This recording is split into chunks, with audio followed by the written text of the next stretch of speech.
The 2002 film Frida documents the tumultuous life of Mexican painter Magdalena Carmen Frida Kahlo, exploring aspects of both her public and private faces. Throughout the film and the events of her life, Frida faces many serious challenges and adversities. A bus accident in September of 1925 is the catalyst for the central conflict of the film, which leaves her with multiple life-changing injuries and makes her permanently disabled. This critical moment goes on to afflict her for the rest of her life, influencing and inspiring much of her artwork and choices. Julie Taymor's Frida argues that resilience is the result of both personal agency and vulnerability. Following the accident, Frida is able to exert control over some parts of her life and experience, but is unable to have control over her own vulnerabilities. The scene that best represents this idea in the film is the bus accident and subsequent hospital recovery. The scene opens with Frida in control, leading her boyfriend Alejandro through a busy city street of cars and people. From the beginning, the film sets up Frida's independence and deviation from what is expected of a woman. The camera tracks her throughout the scene, emphasizing her importance, and her white shirt makes her stand out from the background of mostly grays and browns. She's clearly the one in control of the situation, running to catch the bus, as jerky shots follow her through the crowd. Before she is struck, she is engrossed in a conversation about Marxist politics, a definitively unladylike topic, and she is still asserting her dominance and independence. She is talkative, boisterous, and free-spirited, but this all changes in the pivotal turning point of the film. The bus accident is an important scene and moment in Frida's life that shows how her resilience was shaped and defined, completely altering her life via her personal agency and overall vulnerability.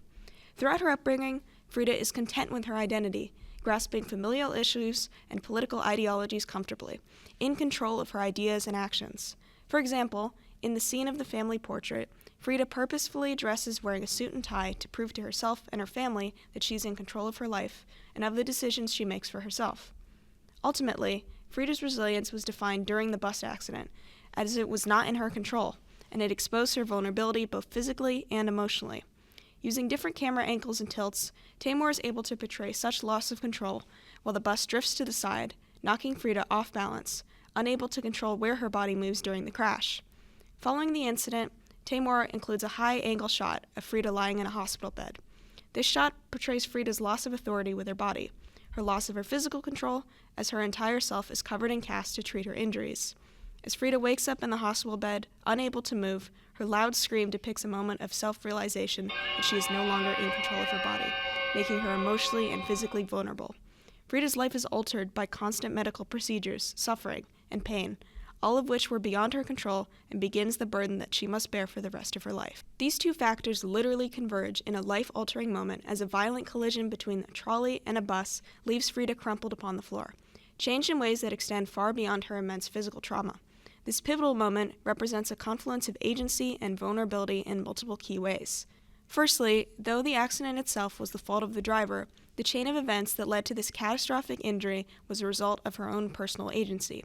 If she had not run to track down the trolley and instead taken the next one as suggested by Alejandro, she would have never been in the circumstance in the first place and would not have been placed in the vulnerable conditions that led to her trauma. Nevertheless, she's still made vulnerable by actions out of her locus of control, namely the recklessness and machismo of the male bus driver. This demonstrates how complexly intertwined these forces are in Frida's life, even as in a life-defining moment unquestionably defined by her agency and overall vulnerability. Resilience still played a role, even if indirectly. This intertwining of agency and vulnerability is furthered by the actual material nature of the accident as depicted in the film. In the seconds before the impact that would ultimately cripple her, a close-up of Frida's face shows her expression moments before catastrophe, aware of what is happening but unable to do anything about it. In this moment, her agency is stripped, and vulnerability takes hold. In the aftermath of the collision, she is shown from above, sprawled unconscious amongst the destruction, with the metal bar that would cripple her for the rest of her life sticking through her lower half. This bar is the physical manifestation of the way in which her physical and emotional vulnerabilities would remain a burden upon Frida throughout the course of her life. However, even in this moment of extreme helplessness, the power of Frida's agency is still subtly represented.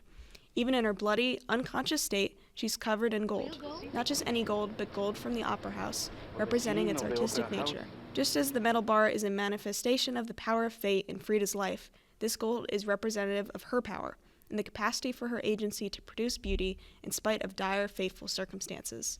This is demonstrated throughout the rest of the movie in her artwork, This physical representation, along with the circumstances surrounding the pivotal event, show the interconnectedness and importance of agency and vulnerability for Frida's resilience in life. After Frida's agency and vulnerability come together at a point, they help establish her resilient self. This is demonstrated best in the scene with the stop-motion animation and the accompanying shots of Frida in the hospital. The scene starts with various animations of skeletons in hospital attire with unintelligible audio in the background, shrill, harsh, and disorienting. As the scene progresses, more images of hospitals, special surgery equipment, and doctors are alluded to through the use of a surgical light, bed, and spilled blood. The unintelligible voices slowly start to become more and more intelligible as they start to say, this doctor's narration, cutting through the disembodied dream/nightmare that Frida is experiencing, establishes her resilient self by documenting, in detail, the horrible injuries that she has survived from the accident, all of which was a culmination of her own vulnerability and agency. It also establishes the fear and disorientation that Frida faced, since everything is very hard for her to understand and conceptualize, building a sense of anxiety. This is further alluded to as she breaks out of the dream sequence when it cuts to her eyes, which through her cut and bruised face reflect the image of death. This reflection of death could be seen as representing physical and mental vulnerability, as well as resilience, since she looks into the eyes of death, coming so close to it, yet through her personal agency she is able to approach her vulnerabilities head-on, creating her one resilient self. The scene is also bolstered by Taymor's choice to use harsh, bright lighting and shrill, shrieking audio, to again emphasize the uncertainty and anxiety that accompanied Frida's resistance.